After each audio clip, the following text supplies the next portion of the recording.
Чем же нужен бесплатный замер? Первое, почему нужен замер? Мы узнаем точную квадратуру вашего балкона. Подбираем точную максимальную квадратуру и делаем с помощью этого смету.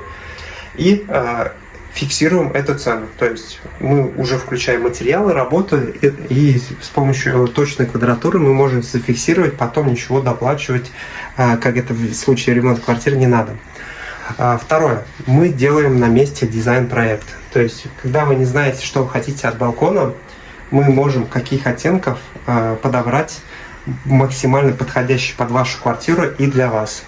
Третье, конечно же, вы можете узнать много полезной информации, именно максимально подобрать. Нужен ли вам теплый балкон, сколько он будет стоить, или холодный балкон, он сколько будет стоить, шкафчик, какой он будет. То есть все это описываем, рассказываем и делаем дизайн-проект, точную картину до ремонта балкона. Вот,